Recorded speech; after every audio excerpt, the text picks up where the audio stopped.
Hello everyone, it's Jack Powers. I'm back with another reading from Pacing the Cage. This is chapter 2. Emma, my little girl here, is going to sit in my lap and help me to read. I want you to hit that subscribe button. Please, hit the subscribe button. Please, think about buying a copy of one of my books. These are great books. They are. Everybody says so. It's not what I'm saying. It's what everybody else is saying. They're on Amazon.com. This is Pacing the Cage and Chapter 2, entitled USP Leavenworth. This joint is the classical federal prison. Every damn convicted felon in the United States who is anybody has passed through this place. The walls around it are 40 foot high, and there are guard towers on every corner. Some of the cell blocks have been converted into housing units by what looks like extensive renovations. They leave the shell of the cell blocks and demolish everything on the inside, and then they begin rebuilding the hollowed out block from the ground up. So, there is A block and B block for general population prisoners. D block has not been remodeled and is where the Cubans from the Marilito boat lift are imprisoned, and they remain segregated from GP prisoners. There is a C block that is empty and is ready for construction to begin. A long hallway leads to the dining and kitchen areas to the left, and there is a movie theater to the right. Also to the right is the door that leads outside. And outside is medical, the yard, Unicor, laundry, warehouses, 63 building, and the shoe. The shoe, segregated housing unit, is fenced off and sits over close to the wall where there is a gate. It is a new building that sits low to the ground and is known among the prisoners as the Hole. The Hole is not some torture chamber like most people think. It is just another cell that 1 or 2 prisoners, and sometimes 3, are locked inside. It is not a pleasant experience for sure, but it is not typically torture, at least not from a physical perspective. It is boring and tedious and mundane, and it may become distressing, but this is usually due to something extrinsic, information that implies an unwanted action, response, or behavior by others, rather than some physical duress per se. It is where prisoners typically go while the institution's hierarchy is looking them over. There are a lot of review procedures involved, but they are perfunctory at best. Mostly this type of confinement is needed to both punish and to protect prisoners. There is no doubt that psychological factors become much more pronounced during isolation and deprivation. The guy in the cell with me is called Red because of the hair he once had, I suppose, and he has been banging around the system forever. I will later find out that the prison places constant surveillance on some prisoners by pairing them up with informants who typically try to act like convicts who are anti-administration. They get special privileges and considerations for providing their services to what is called SIS, that is, Special Investigations Supervisor. This is short for an internal operation that is quite proactive and is concerned with whatever serious misbehavior may be going on or even contemplated among the prisoners. Old Red's job was to feel me out and to report me to his handlers. Red, you know you could escape from here. Powers, I have appeals pending. An escape would nullify those, and I would be SOL for sure. Red, those things never go through anyway. The percentage of successful appeals is probably 1 in 100 or less. You'd be better off being out while you're still young. How old are you, by the way? Powers, 27. Red, I'm 56 and been around these places for a good 35 years. I know some people who could help you get together the tools and shit you'd need to make a break. Hell, they'd be glad to. Powers: no thanks. I'll let you know if I decide to do anything, but right now, I'm gonna ride my appeals out and see what happens. Old Red was quite a card, though. He had a fake little finger made out of rubber that looked real, and he had several tricks he could do to make cigarettes appear and disappear.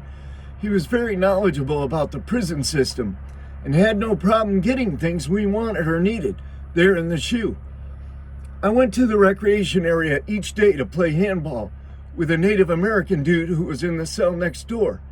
A couple of older cats with tattoos all over their puffed up arms usually ended up being in the same cages. They did not play handball. Instead, they stood against the wall by the door and stroked their big bushy mustaches. At one point, me and the Indian got into a lively volley that kept pushing us back. The old heads kept moving out of the way, but afterward one of them called me over and said that we needed to keep our play in check because there was no place they could go to get out of the way. I had no idea that they were the two leaders of the Aryan Brotherhood. I know nothing about gangs. It seems like certain prisoners who have similar interests and goals band together in order to increase their effectiveness. It is too bad they only have nefarious goals in mind, because with the proper training and hence understanding, they could probably do some good for themselves and the world generally. But I have never been exposed to gang life or anything close to it. And to me, the gangs neither pose a threat or make me want to join one. In some ways, I suppose I look at them as being marginal entities that I do best to avoid whenever possible. Old Red and I came up with a plan to get us out of the shoe ahead of time. I would get in the shower and tie a sheet around my neck, and Red would yell for the guards and kick on the door. It was one of the little manipulative scenarios that prisoners pull out of their bag of tricks. So once Old Red started kicking and hollering, everyone else on the range jumped in and began doing the same, yelling, man down, at the top of their lungs. It took a couple of minutes for the guards to respond and to make note of what was going on. Hell, they have no way to know whether it's real or fake. And I can be quite an actor when I want to be.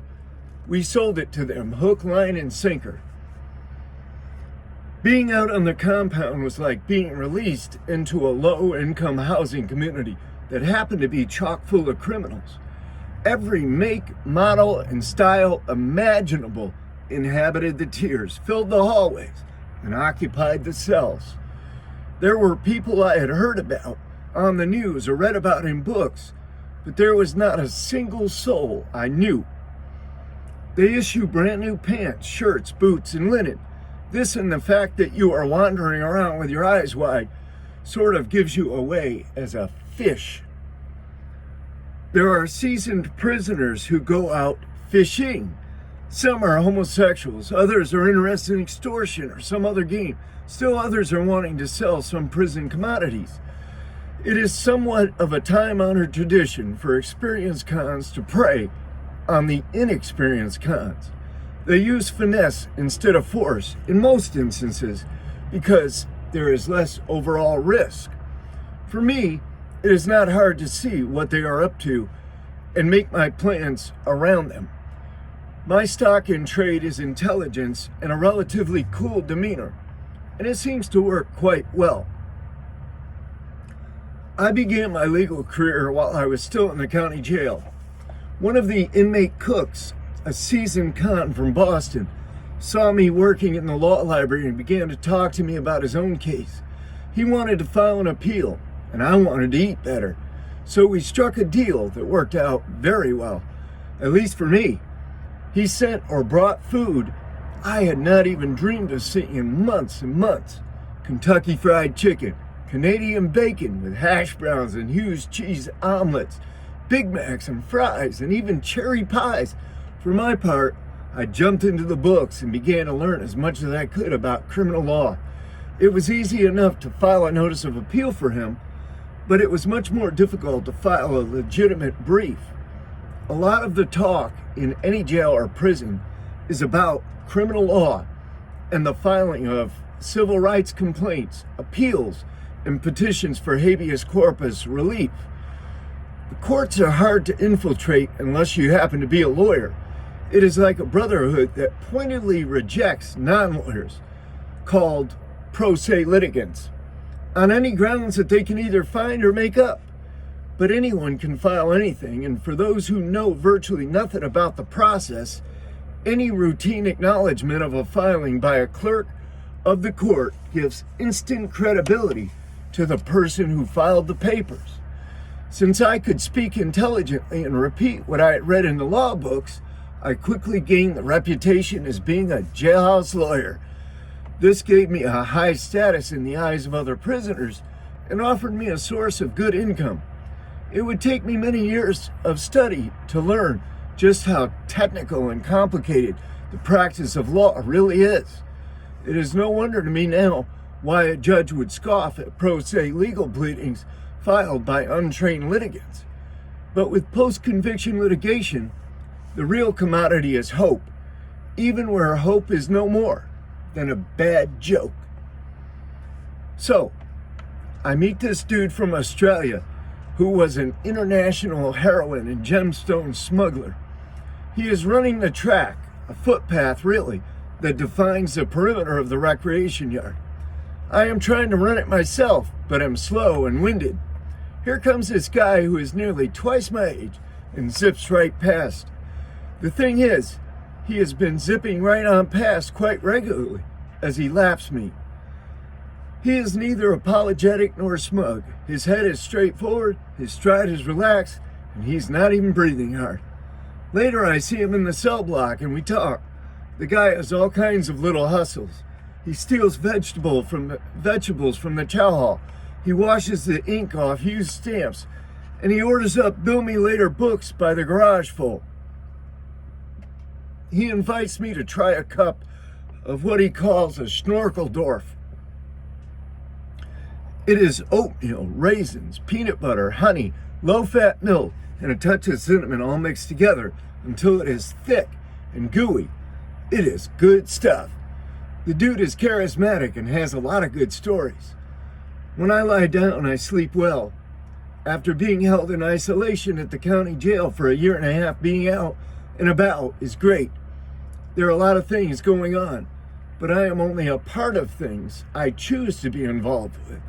The administration has me down as being some kind of a violent desperado / escape artist. I wonder both how and why they want to put me into those categories.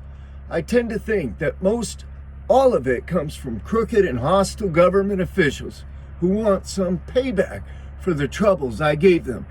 After all, they do control the paperwork, and I have already seen the kinds of nefarious shit they can and will do if they decide to.